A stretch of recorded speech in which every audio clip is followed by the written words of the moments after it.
Hello అండి, welcome back to my channel the home maker sharing thoughts. అందరికీ కార్తీక మాసం శుభాకాంక్షలు అండి. కార్తీక మాసం అంటే శివుడికి ఎంతో ప్రీతికరమైనది. ఇది డివోషనల్ వీడియో అండి. ఇప్పుడు భక్తులందరూ శివాలయాలకు ఎక్కువ వెళ్తుంటారు. శివుడికి ఇష్టమైన మాసం అని చెప్పి పంచారామాలని, అరుణాచలం, ఇట్లా శివుడికి సంబంధించిన శివాలయాలు వెళ్తుంటారు. సో మేము నవరాత్రులప్పుడు దుర్గాష్టమి రోజే అరుణాచలం వెళ్ళాము. ఆ ట్రిప్ మీకు షేర్ చేస్తున్నాను. ఇప్పుడు వెళ్ళాలి అనుకునే వాళ్ళకి ఎలా వెళ్ళాలి, అక్కడ ఏమేమి ఉంటాయి చూడడానికి, అవన్నీ యూజ్ అవుతాయని ఈ వీడియో అప్లోడ్ చేస్తున్నాను. హోప్ ఈ వీడియో మీకు అందరికీ నచ్చింది అనుకుంటున్నాను. వీడియోలోకి వెళ్ళిపోదాం. ఇంకా మేము ట్రావెల్స్ కార్ బుక్ చేసుకున్నాము. ఆ రోజు మార్నింగ్ 7:30కి స్టార్ట్ అయ్యాము చెన్నై నుంచి. మేము ఉండే ఏరియా వేలాచేరి నుంచి 4.5 to 5 hours పడుతుంది అని చెప్పారు తిరువన్మలై వెళ్ళడానికి. చెన్నై దాటడానికే 1 hour పట్టింది.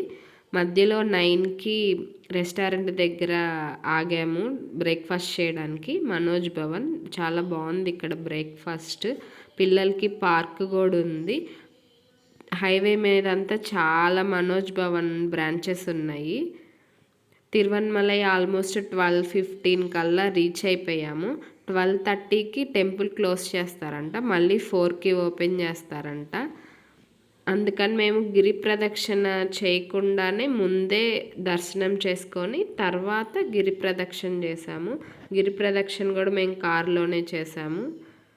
ఇది టెంపుల్ ఎంట్రన్స్ అండి. ఇక్కడ 4 గోపురాలు ఉంటాయి, ఈస్ట్, వెస్ట్, నార్త్, సౌత్. మేము ఈస్ట్ గోపురం క్లోజ్ చేసి ఉందని చెప్పి నార్త్ సైడ్ నుంచి వెళ్ళాము. మనం లోపలికి వెళ్ళే దాని నుంచి రైట్కి గిరి ప్రదక్షిణ చేయాలి. రైట్కి వెళ్తే గిరి ప్రదక్షిణ ఉంటుంది. మేము దర్శనం అయిపోయాకే గిరి ప్రదక్షిణ చేసాము. మేము 5 members, 2 kids, 3 members అడల్ట్స్ ఉన్నాము. సో పిల్లలు ఉన్నారు కాబట్టి బై వాక్ కష్టం అని చెప్పి కార్లోనే గిరి ప్రదక్షిణ చేసాము. 15 to 20 minutesలో గిరి ప్రదక్షిణ అయిపోయింది. నేను చాలా టైం పడుతుందేమో అనుకున్నాను. 14 kilometers ఉంటుంది గిరి ప్రదక్షిణ. ఇక్కడ నుంచి ఆటోలు కూడా ఉంటాయి. ఈ ఆటో వాళ్ళు ఇక్కడ నుంచి స్టార్ట్ అయ్యి గిరి ప్రదక్షిణ చేసి మళ్ళీ ఇక్కడికి వచ్చే ఆపుతారంట ఆటో వాళ్ళు. ఆటోలో వెళ్ళాలనుకుంటే ఇక్కడ నుంచి వెళ్ళి మళ్ళీ ఇక్కడికే రావాలి. ఇది నార్త్ సైడ్ ఎంట్రన్స్. ఇక్కడ నుంచి మేము లోపలికి వెళ్ళాము. లోపలికి వెళ్ళిన తర్వాత 50 rupees టికెట్ తీసుకున్నాము. ఆ రోజు క్రౌడ్ చాలా తక్కువగానే ఉంది. మేము సండే, వీకెండ్స్, పౌర్ణమి అలా వెళ్ళలేదు కదా. అలా వెళ్తే చాలా క్రౌడ్ ఉంటుంది. మేము వెళ్ళిన రోజు బాగా అయింది దర్శనము. జనాలు తక్కువ మంది ఉన్నారు. ఎక్కడికి వెళ్ళినా మన తెలుగు వాళ్ళే ఉన్నారు. అందరూ తెలుగే మాట్లాడుతున్నారు. ఎక్కువ మంది తెలుగు వాళ్ళే ఉన్నారు. లోపల కూడా తొందరగా అయిపోయింది దర్శనము. ఇదంతా టెంపుల్ అండి. యాక్చువల్గా అందరూ మేము తీసుకున్న ఇన్ఫర్మేషన్ బట్టి ముందే గిరి ప్రదక్షిణ చేసి తర్వాత దర్శనం చేసుకుంటారంట. మార్నింగ్ గిరి ప్రదక్షిణ చేసేవాళ్ళు నైట్కే అక్కడికి వెళ్ళి ఉండాలి. నైట్ వెళ్ళి అక్కడ ఉండి స్టే చేసి మార్నింగ్ లెగ్చాక గిరి ప్రదక్షిణ చేసి 4-5 కల్లా గిరి ప్రదక్షిణ స్టార్ట్ అయ్యి 9 కల్లా క్లోజ్ చేసుకొని దర్శనానికి వెళ్తారు. మళ్ళీ ఈ డే టైంలో వచ్చిన వాళ్ళు 4కి 5కి అలా స్టార్ట్ అయ్యి నైట్ 4 hours to 5 hours పడుతుంది గిరి ప్రదక్షిణ చేయడానికి.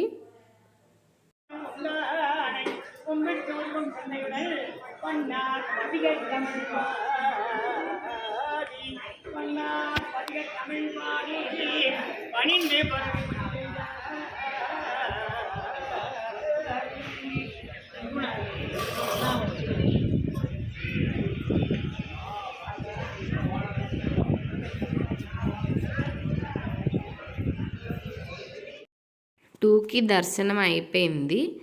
బయటకు వచ్చేసాము. ఇందాక రాక్ క్లిప్ చూసారు కదా, దాంట్లో వెనక అరుణాచలం కొండ.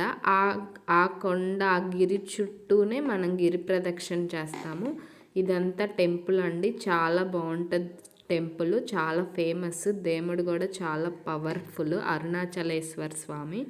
ఇది అక్కడ ప్రసాదం అండి, ఒక్కొక్కటి 20 రూపీసో ఏమో గుర్తులేదు.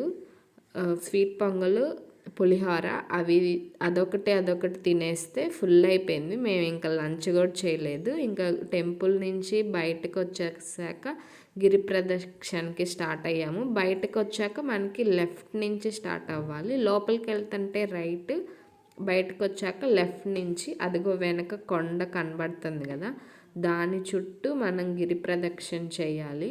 చుట్టూ అంటే ఏం లేదండి, అంతా ఇల్లు, షాపులు, అలాగే ఊరులానే ఉంటుంది, కాకపోతే పైకి కనపడుతుంది. ఈ టెంపుల్ తమిళనాడు స్టేట్లో తిరువణమలై అనే సిటీలో ఉంటుంది. మన తెలుగు వాళ్ళు అయితే అరుణాచలం అంటారు, తమిళ వాళ్ళు అయితే తిరువణమలై అనే అంటారు. మేము కారులో గిరి ప్రదక్షిణకి స్టార్ట్ అయ్యాము. మధ్యలో 8 దిక్కుల్లో 8 లింగాలు, 8 టెంపుల్స్ ఉంటాయి. మధ్యలో దిగి దర్శనం చేసుకుంటూ వెళ్ళాము. బై వాక్ వెళ్ళే వాళ్ళు కూడా దర్శనం చేసుకుంటారు. అప్పుడు వీడియోస్ తీయలేదండి, అనుకోలేదు వీళ్ళ వీడియో చేయాలి అని. మధ్యలో రమణ మహర్షి ఆశ్రమం వస్తుంది, అది ఓపెన్లోనే ఉంది, దానికైతే వెళ్ళాము. రమణ మహర్షి ఆశ్రమం చాలా బాగుంది, పెద్దగా ఉంది. లోపల అక్కడంతా సైలెంట్గా ఉండాలి, ఫోన్లు నాట్ అలౌడ్. మా పిల్లలు అయితే గొడవ చేశారు, నేను తొందరగా బయటకు తీసుకొచ్చేసాను. చాలా సైలెంట్గా ఉండాలి. అక్కడ రూమ్స్ కూడా బుక్ చేసుకోవచ్చు అంట. అరుణాచలంలో స్టే చేసే వాళ్ళందరూ అక్కడ రూమ్స్ కూడా బుక్ చేసుకోవచ్చు అంట. కాకపోతే ప్రీ బుకింగ్స్ ముందే బుక్ చేసుకోవాలి, అప్పటికప్పుడైతే అక్కడ దొరకవు. రమణ మహర్షి ఆశ్రమంలో బుక్ స్టాల్ కూడా ఉందండి, దాంట్లో బుక్స్ ఉంటాయి. గిరి ప్రదక్షిణ గురించి, టెంపుల్ గురించి, రమణ మహర్షి గురించి బుక్స్ కూడా ఉంటాయి. చాలా బాగుంటుంది, లోపల పీస్ఫుల్గా ఉంటుంది. ఈ ఆశ్రమం తర్వాత మోక్ష మార్గం అని గుహలో నుండి దూరతారు కదా, అక్కడ కూడా నేను వీడియో తీయలేదండి. అదే లాస్ట్, ఇంకా గిరి ప్రదక్షిణ అయిపోయింది. ఈ కొండ కనిపిస్తుంది కదా, ఇది మ్యాన్ మేడ్ అంట. పైన రాణి కోట ఉంటుంది, సేఫ్టీ కోసం మనుషులతో నిర్మించబడిందంట అది. మేము ఇంటికి వచ్చేసరికి 9 అయిపోయిందండి. మధ్యలోనే 8 అప్పుడు డిన్నర్ చేసేసి ఇంకా ఇంటికి వచ్చేసాము. ఆ రోజు లైట్గా వర్షం పడింది, అంతగా ఏమి ఇబ్బంది పడలేదు, అంతా సేఫ్గా అయిపోయింది. బాగా దర్శనం అయింది. టెంపుల్ భలే ఉంది. కార్తీక మాసం కదా, చాలామంది వెళ్తుంటారు. కార్తీక పౌర్ణమి కూడా అక్కడ చాలా ఫేమస్, అందరికీ యూజ్ అవుతుందని ఈ వీడియో చేస్తున్నాను. థ్యాంక్స్ ఫర్ వాచింగ్ అండి. ఈ వీడియో నచ్చినట్లయితే లైక్ చేయండి, షేర్ చేయండి, సపోర్ట్ చేయండి, మా ఛానల్కి సబ్స్క్రైబ్ చేసుకోండి.